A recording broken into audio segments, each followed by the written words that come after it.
TNPSC போட்டித் தேர்வு மாணவர்கள் அனைவருக்கும் மனமார்ந்த வாழ்த்துக்களும் பாராட்டுகளும்.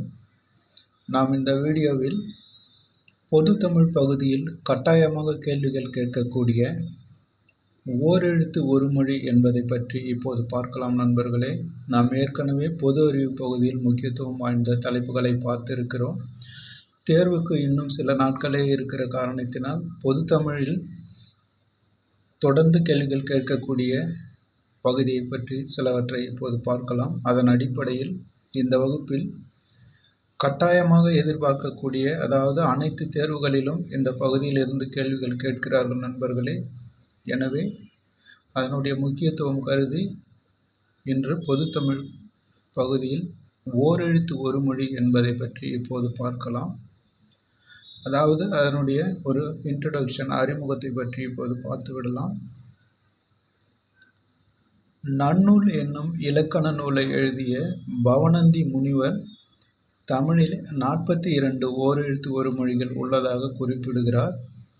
இவற்றில் நோ, து ஆகிய 2 சொற்களை தவிர ஏனைய 40 சொற்களும் நெடில் எழுத்துக்களாக இருக்கிறது. அதாவது நெடில் எழுத்தில் 40 ஓரெழுத்து ஒரு மொழியும், குறில் எழுத்தில் 2 ஓரெழுத்து ஒரு மொழியும், அதாவது மொத்தம் 42 ஓரெழுத்து ஒரு மொழிகள் உள்ளன நண்பர்களே. அதற்கடுத்து நண்பர்களே, இந்த தகவல் அனைத்தும் பள்ளி புத்தகத்தில் இல்லாத நண்பர்களே. ஏனென்றால் பள்ளி புத்தகத்தில் இருப்பதை நீங்கள் படித்திருப்பீர்கள். இது பள்ளி புத்தகத்தில் இல்லாத தகவல் நண்பர்களே. அவுட் சோர்ஸ் என்று சொல்லக்கூடிய வெளி புத்தகத்தில் இருந்து தொகுக்கப்பட்டது. நிச்சயமாக இதிலிருந்து தான் கேள்விகள் கேட்கிறார்கள். எனவே கவனமுடன் படியுங்கள். நிச்சயமாக இதிலிருந்து கேள்விகள் வரும் நண்பர்களே. தமிழில் உள்ள 247 எழுத்துக்களில் ஓரெழுத்து ஒரு மொழி எண்ணிக்கை 42. இந்த 42 எழுத்துக்களுக்கும் தனி பெயர் உண்டு என்பதை பற்றிய ஒரு வரையறையை நன்னூல் என்ற நூலானது குறிப்பிடுகிறது. அதாவது உயிர் வருக்கம் மற்றும் மா வருக்கம் ஒவ்வொன்றிலும் 6 ஓரெழுத்து ஒரு மொழி உள்ளது. அதாவது உயிர் வருக்கம் என்று சொன்னால் ஆ, இ, உ, ஏ, ஐ, ஓ ஆகிய உயிர் வர்க்கத்தில் 6 ஓரெழுத்து ஒரு மொழிகள் உள்ளது நண்பர்களே. அதற்கடுத்து மா வர்க்கம் என்று சொல்லக்கூடியதில் மா, மீ, மூ, மை, மோ, மே என்று மா வர்க்கத்தில் 6 ஓரெழுத்து ஒரு மொழிகள் உள்ளது. அதற்கடுத்து தா, பா, நா வர்க்கங்கள் ஒவ்வொன்றிலும் 5 ஓரெழுத்து ஒரு மொழிகள் உள்ளது. அதற்கடுத்து கா, வா, சா வர்க்கங்கள் ஒவ்வொன்றிலும் 4 ஓரெழுத்து ஒரு மொழிகள் உள்ளது. யகர வர்க்கத்தில் மற்றும் ஒரே ஒரு ஓரெழுத்து மொழி உள்ளது நண்பர்களே.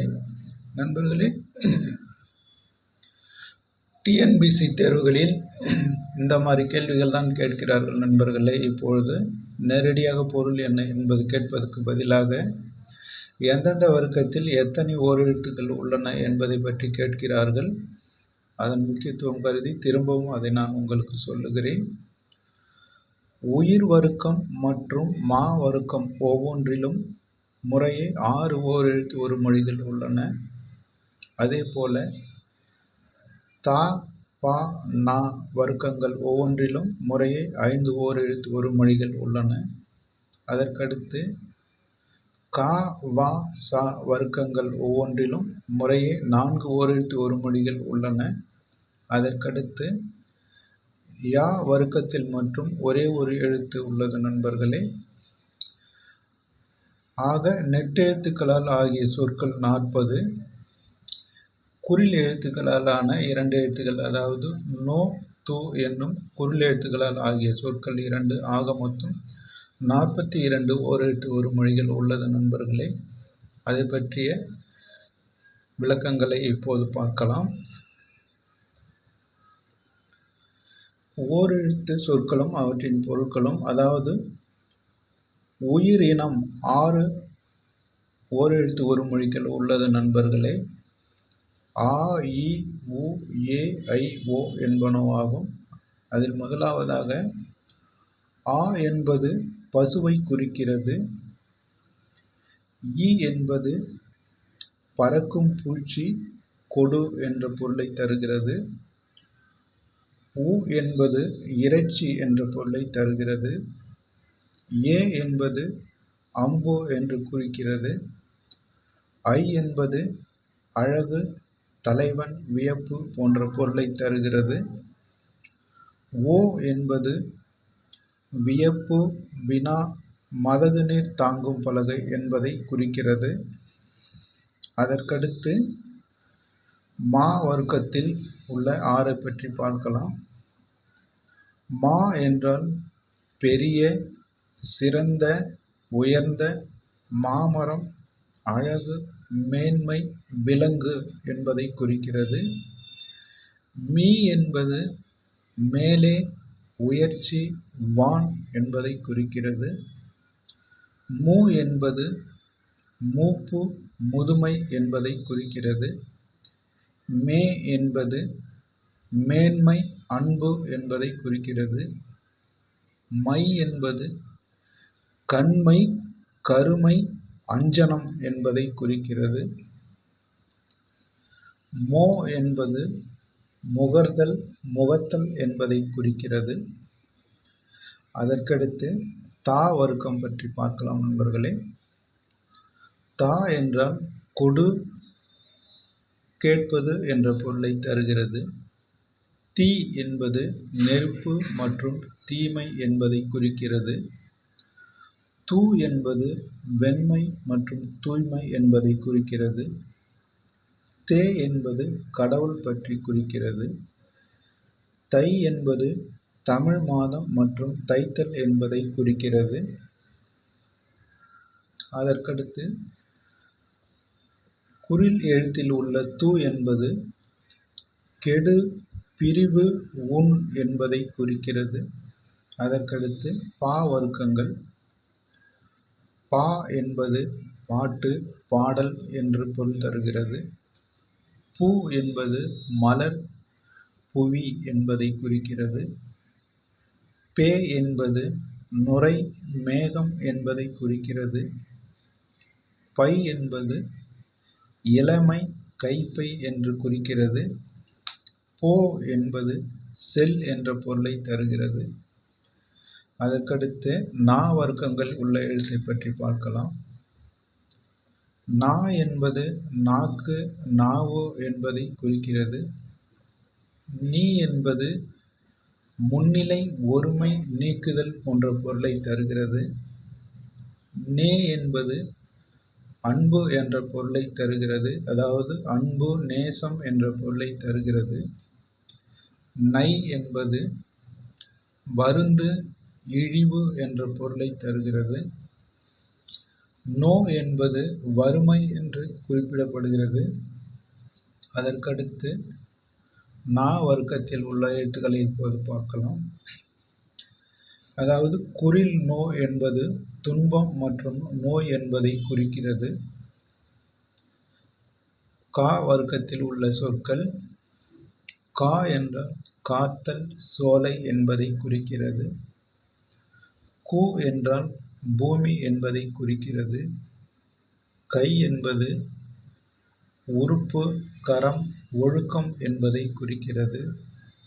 கோ என்பது வேந்தன், அரசன் என்பதை குறிக்கிறது.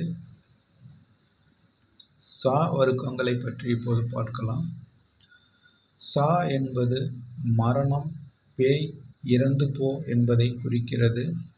சி என்பது இகழ்ச்சி என்பதை குறிக்கிறது. சே என்பது எருது, உயர்வு என்பதை குறிக்கிறது.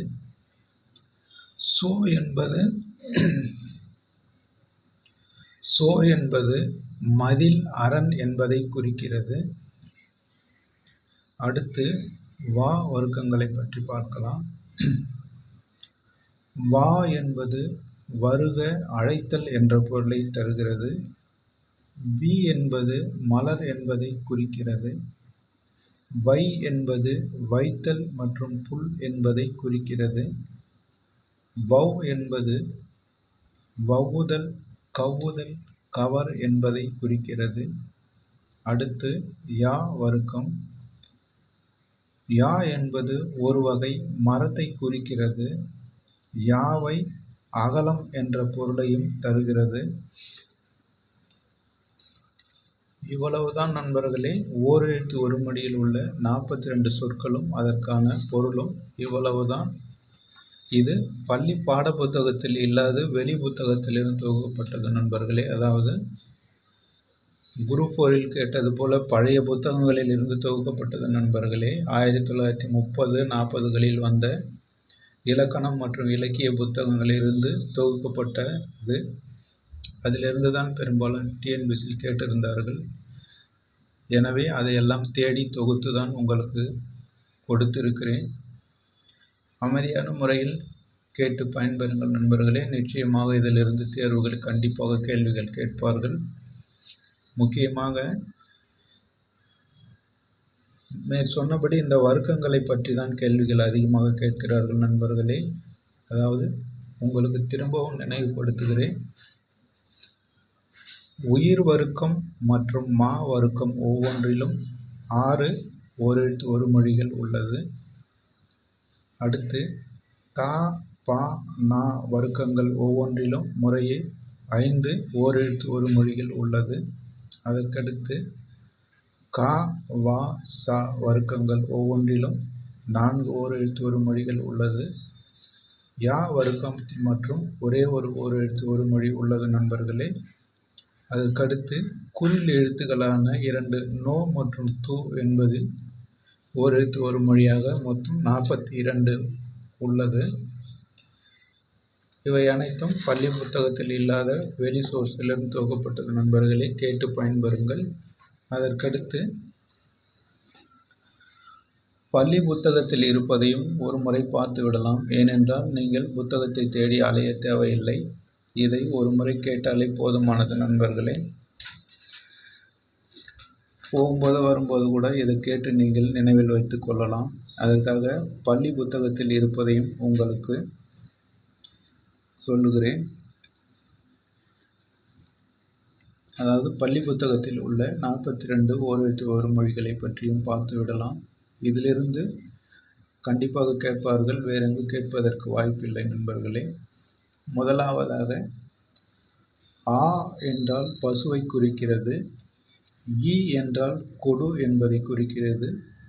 உ என்பது இறைச்சி. ஏ என்பது அம்பு. ஐ என்பது தலைவன். ஓ என்பது மதகு நீர் தாங்கும் பலகை. கா என்பது சோலை. கு என்பது பூமி. கை என்பது ஒழுக்கம். கோ என்பது அரசன். சா என்பது இறந்து போ. சி என்பது இகழ்ச்சி. சே என்பது உயர்வு. சோ என்பது மதில். தா என்பது கொடு. தி என்பது நெருப்பு. து என்பது தூய்மை. தே என்பது கடவுள். தை என்பது தைத்தல். நா என்பது நாவு. நீ என்பது முன்னிலை ஒருமை. நே என்பது அன்பு. நை என்பது இழிவு. நோ என்பது வறுமை. பா என்பது பாடல். பூ என்பது மலர். பே என்பது மேகம். பை என்பது இளமை. போ என்பது செல். மா என்பது மாமரம்.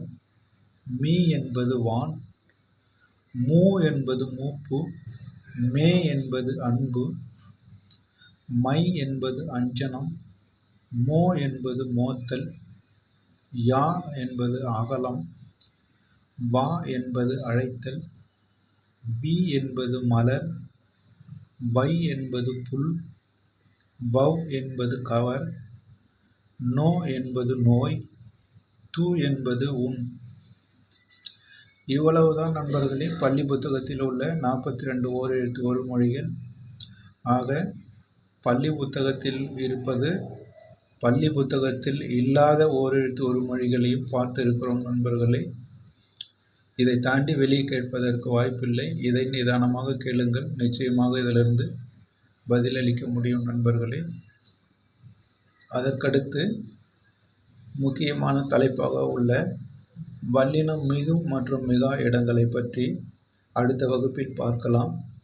இதிலிருந்தும் நிச்சயமாக கேள்விகள் கேட்டுக்கொண்டே இருக்கிறார்கள் நண்பர்களே. அதை அடுத்த வகுப்பில் நாம் பார்க்கலாம். அதுவும் இதேபோல் பள்ளி புத்தகம் மற்றும் பள்ளி புத்தகத்தில் இல்லாத வெளி புத்தகத்தில் உள்ள தகவல்களையும் தொகுத்து உங்களுக்கு தர இருக்கிறேன். நீங்கள் அமைதியான முறையில் கேட்டு பயன்பெறுங்கள் நண்பர்களே. அதற்கடுத்து திருக்குறளில் இருந்து 2-3 கேள்விகள் தொடர்ந்து கேட்டுக்கொண்டே இருக்கிறார்கள். அதை பற்றியும் நாம் பார்த்து விடலாம். அதாவது திருக்குறளில் கொடுக்கப்பட்டுள்ள 20 அதிகாரங்களை பற்றி முழுமையாக பார்க்கலாம் நண்பர்களே. ஒவ்வொரு நாளைக்கு 5 அதிகாரங்கள் என 4 நாட்களில் அதை பார்த்து விடலாம்.